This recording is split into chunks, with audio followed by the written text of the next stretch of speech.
Hey guys, what's going on? Welcome to another episode of Hockey on the Spot with Brandon Barenfeld. I'm Brandon Barenfeld. Thank you for joining me. This is episode 63 of Hockey on the Spot. My first video using my new 13-inch MacBook Pro. I'm really excited to get going with this thing. Have a lot to talk about. Lots of games last night. There were 8 games to be exact. So let's get right into it. Only a few updates to talk about. All signings. Carolina Hurricanes unrestricted free agent and San Jose Sharks pro tryout invitee who got released. Anthony Stewart has signed a 1-year contract with Avtomobilist of the Continental Hockey League. It is official now. He'll be a good player for them. The Boston Bruins have signed defenseman Dennis Seidenberg to a 4-year contract extension worth $16 million. Glad that they get him locked up. He's a really good player for them, and he's going to be a great player for them for even more years to come. And then last but certainly not least, former Philadelphia Flyers goaltender Ilya Bryzgalov has agreed to go to attend the Las Vegas Wranglers of the East Coast Hockey League on a tryout. So Bryzgalov going to the East Coast Hockey League, a bit of a shock. Everybody thought that maybe the Pittsburgh Penguins were going to sign him, but obviously that is not the case anymore. So with all that being said, let's get down to our action from last night. 8 games in total. A lot of good games, too. Starting with the Tampa Bay Lightning and the Boston Bruins. Big win on home ice for the Boston Bruins. The home opener for the Bruins.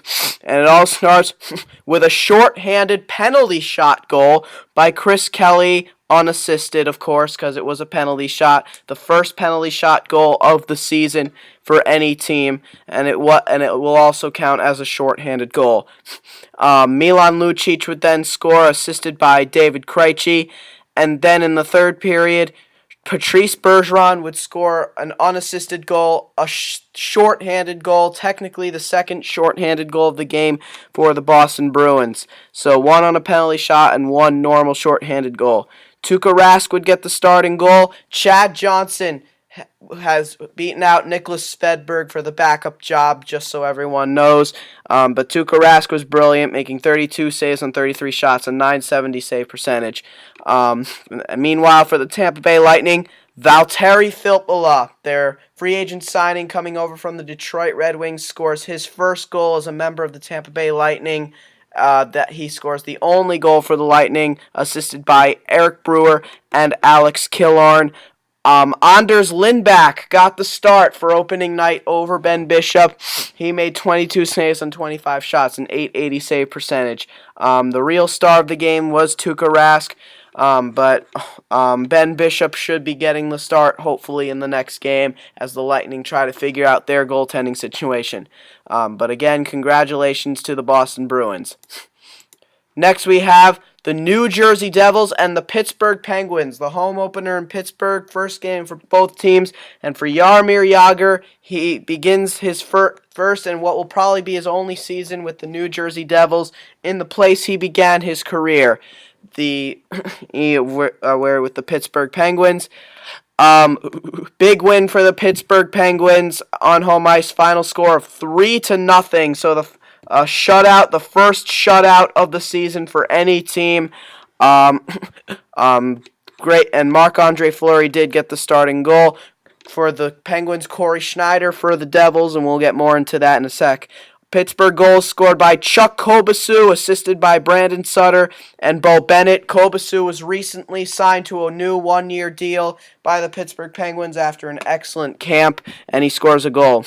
Then after that, Sidney Crosby would get his first of the season, assisted by Pascal Dupuis and Matt Niskanen, and then Craig Adams would cap it off, assisted by Evgeny Malkin and Tanner Glass. Tanner Glass also got into a fight with Ryan Clough of the New Jersey Devils. And Marc-Andre Fleury, again, was brilliant, making 27 saves, a 27-save shutout for him.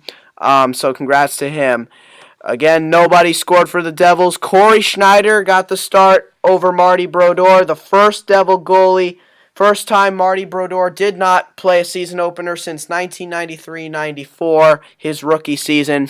Corey Schneider, after letting up just one goal and going undefeated in the preseason, his first regular season game with the Devils, not so good.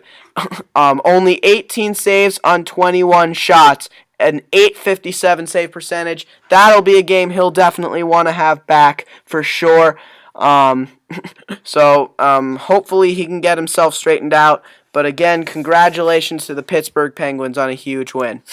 Next we have the Calgary Flames and the Washington Capitals, the home opener for the Caps, their second game of the season. The first game of the season for the Flames. The Calgary Flames had a 3-0 lead in the game, as well as a 4-1 lead in the game. It was pretty much over for the Washington Capitals, but they pushed to give themselves a huge comeback. Washington goals scored by Connor Carrick, who would score his first NHL goal, assisted by Marcus Johansson and Carl Alsner. Then Alex Ovechkin, who's had a hot start to the season, would get 2 goals. First one on the power play, assisted by Mike Green and Marcus Johansson. And then his second even strength, assisted by Marcus Johansson and Nicholas Backstrom. A 3-assist night for Marcus Johansson. And then in the third period, Nicholas Backstrom gets his first of the year on the power play, assisted by Mikhail Grabovski and Alex Ovechkin. Grabovski continuing his point streak that began in the preseason. Then for the Calgary Flames, again, they had a 3-0 and 4-1 lead slip away, and it all started with David Jones, one of their 2 trade acquisitions from the Colorado Avalanche, getting his first goal in a Flames sweater, assisted by Sean Monahan, getting his first NHL assist, the 6th overall pick in this past year's draft. Then Lee Stempniak would score, assisted by Mark Giordano and Michael Backlund. And then on the power play, Jiri Hudler would score, assisted by TJ Brody and Mark Giordano. And then that would made it 3-0. And then after Connor Carrick scored, Lance Bolma would make it 4-1, assisted by Brian McGrattan and Ben Street. So good for them. And the first shootout of the year goes to the Capitals and the Flames. The Caps go perfect. Mikhail Grabovski and Alex Ovechkin were the 2 shooters for the Caps. They both scored. Sven Baertschi and Jiri Hudler shot for the Flames. They both missed. As far as the goaltending goes, the Caps did get the split in goal. Braden Holtby did start the game, but did not play well, obviously. Making just 8 saves on just 11 shots, a .727 save percentage. Michael Neuvirth comes in and is absolutely brilliant, making 27 saves on 28 shots, a .964 save percentage, and steals the win for the Caps for sure. And of course, Alex Ovechkin, 11 shots on goal after 9 against the Chicago Blackhawks the other night. He has 11 last night against the Flames. For the Flames, Kari Ramo got the full start in goal. He played pretty solid. Joey McDonald has won the backup job in Calgary. Ramo made 35 saves on 39 shots, an .897 save percentage. So a big game, but it was, again, the Caps steal one. Congratulations to them. So some good things all around happening. First, we have defenseman Olli Maatta for the Pittsburgh Penguins, becoming the youngest Pens blue liner since Chris Letang in 2006-2007 to make his NHL debut. And then Sean Monahan getting his first NHL point, as well as Connor Carrick getting his first NHL goal. So lots of good things happening with youngsters. Next, we have another shootout game, the Los Angeles Kings and the Minnesota Wild. Big win on the road for the Los Angeles Kings. Final score 3-2 in the shootout.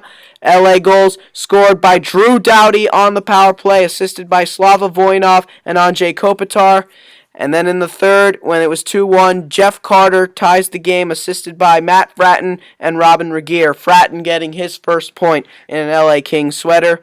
For the Minnesota Wild, they had the lead in the game twice, starting with Matt Cook getting his first goal in a Minnesota Wild sweater, assisted by Kyle Brodziak and Michael Granlund. That goal would go under review, but it was revealed that it was not a distinct kicking motion.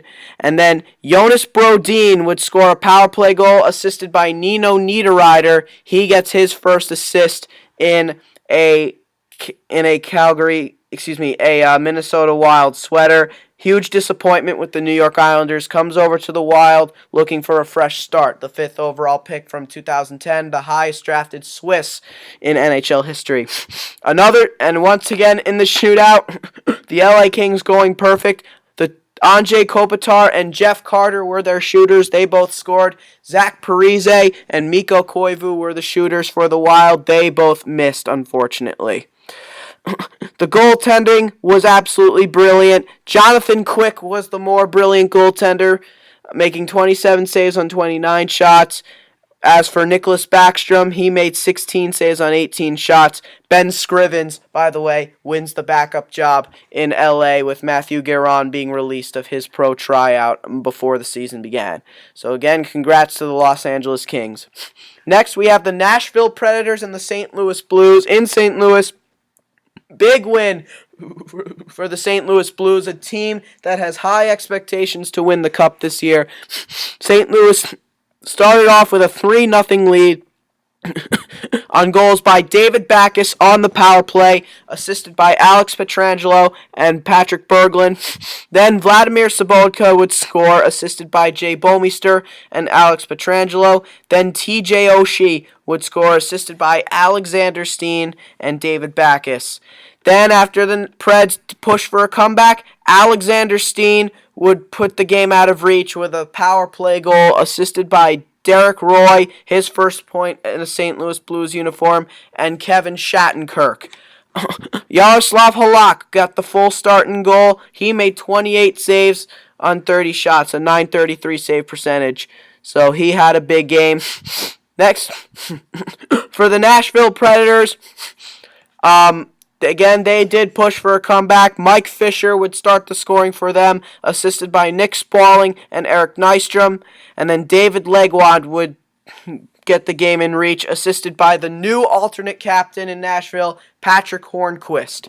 For the game, Pekka Rinne would get the starting goal. Unfortunately for him, not a good start by any means. Just 3 saves on just 6 shots, a .500 save percentage. He gets yanked. Carter Hutton, who they signed over from the Chicago Blackhawks, a former prospect goaltender of the Blackhawks, he won the backup job in Nashville. He would come in, and he actually played really well when he came in. 21 saves on 22 shots, a .955 save percentage, which gets you thinking now. If Pekka Rinne does start to struggle from now on, does Carter Hutton become the starting goaltender? You always got to wonder about those things. We'll see what happens as the season progresses. But again, tonight it would be the St. Louis Blues night last night. So congratulations to them. Next, we have the Florida Panthers and the Dallas Stars in Dallas. Big win for the Florida Panthers, a game they were not expected to win. A 4-2 victory on the road. Florida Panthers' first goal coming from Scott Gomez, his first as a member of the Florida Panthers. He's looking for a comeback year. He's looking for his first good year in a few years, assisted by Scotty Upshaw and Brian Campbell. Then Alexander Barkov would set NHL history, becoming the youngest player in National Hockey League history to score his first NHL goal, assisted by Tom Gilbert and Jonathan Huberdeau. So both of them take part in this historic goal. That was after the Dallas Stars took a 2-1 lead. Then Marcel Gottsch would score 2 goals, including the game winner, assisted by Thomas Fleischmann and Brian Campbell. That would be the first goal. The second one, an empty netter, unassisted. So, Tim Thomas, who did not play last season, his first game not in a Boston Bruins sweater. Technically a free agent signing from the New York Islanders because he was traded to them when he was with the Bruins. Tim Thomas got the start over Jacob Markstrom and was brilliant. 25 saves and 27 shots, a .926 save percentage. So not bad in his first game back in quite a long time. For the Dallas Stars, though, after they fell 1-0, they took a 2-1 lead on goals by Alex Chiasson, assisted by Ray Whitney and Brendan Dillon. Then Brendan Dillon would score a shorthanded goal, assisted by Vern Fiddler and Antoine Roussel. Kari Lehtinen got the starting goal, making 35 saves and 38 shots, a .921 save percentage. So Lehtinen did play well, but it would be the Florida Panthers night, a young group. Good night for a lot of people, a lot of guys in this game with high expectations. So, but there were also a lot of penalty minutes in this game. For the Florida Panthers, Dmitry Kulikov had 15 minutes, as did Ryan Garbett of the Dallas Stars. But Antoine Roussel had more penalty minutes than anyone, 17 minutes in penalties. So lots of penalty minutes at 11:20 of the game. Big brawl did break out. But again, congratulations to the Florida Panthers. Next, we have the New York Rangers and the Phoenix Coyotes. Rangers beginning with a 9-game road trip to start their season, and it does not start off well under new head coach Alain Vigneault.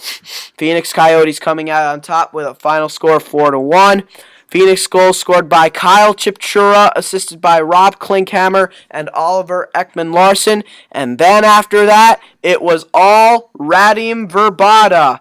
Radim Vrbata would score a hat trick, the second player this season to score a hat trick. Remembering Mikhail Grabovski scored a hat trick against the Chicago Blackhawks on the first day of the year. Radim Vrbata's hat trick breaks down like this. Martin Hanzal and Derek Morris would assist on the first goal. The second goal would come on the power play, assisted by Keith Yandle and Antoine Vermette. And then on the hat-trick goal, Martin Hanzal would get the only assist. Mike Smith was absolutely brilliant in goal, making 23 saves and 24 shots, a .958 save percentage. So he was absolutely brilliant. For the New York Rangers, their only goal, surprisingly enough, coming on the power play, Mark Stahl, who did pretty much most of the scoring during the preseason for the Rangers, gets the only goal for the Rangers in this game, assisted by Rick Nash and Derek Stepan. Henrik Lundqvist got the starting goal for the Rangers. He made 28 saves on 32 shots, an .875 save percentage, as Lundqvist looks to get himself into regular season form. Bit of a surprise at the end of the game. Martin Hanzal and Rick Nash, two big guys who don't normally drop the gloves, dropped the gloves. So that's a big surprise, obviously. But again, a game that Phoenix dominated, so congratulations to the Phoenix Coyotes on a job well done. And then last but certainly not least, the Vancouver Canucks and the San Jose Sharks. Vancouver also going through a coaching change. John Tortorella's first game as Vancouver head coach also did not go well. They did take a 1-0 lead in the game, but after that it was all Sharks. San Jose goals coming from Brent Burns, assisted by Thomas Hertl, who gets his first NHL point, and Joe Thornton. Then Justin Braun would score, assisted by Marc-Edouard Vlasic and Logan Couture. Then Patrick Marleau would get on the board, assisted by Logan Couture. Then Tommy Wingels would close the game out with Andrew Desjardins getting the only assist. Antti Niemi was absolutely brilliant, making 21 saves and 22 shots, a .955 save percentage. By the way, this was a rematch from the first round of last year's playoffs when San Jose swept the Vancouver Canucks. Vancouver had home ice advantage in that series as well. For the Vancouver Canucks, when they took a 1-0 lead, their only goal would come on the power play. Jason Garrison would score the only goal for them, assisted by the Sedin twins. Daniel Sedin, the primary assist. Henrik Sedin, the secondary assist. Roberto Luongo got the full starting goal. Eddie Lack has won the backup job to Roberto Luongo, but Luongo played the whole game, making 31 saves on 35 shots and .886 save percentage. So congratulations to the San Jose Sharks. Vancouver will look to have a better performance in their next game. And that is all the games from last night's action. Okay, guys, that will do it for episode 63 of Hockey on the Spot. This has been Hockey on the Spot. Brandon Barenfeld. I'm Brandon Barenfeld. See you guys again tomorrow. Thank you, and have a great day.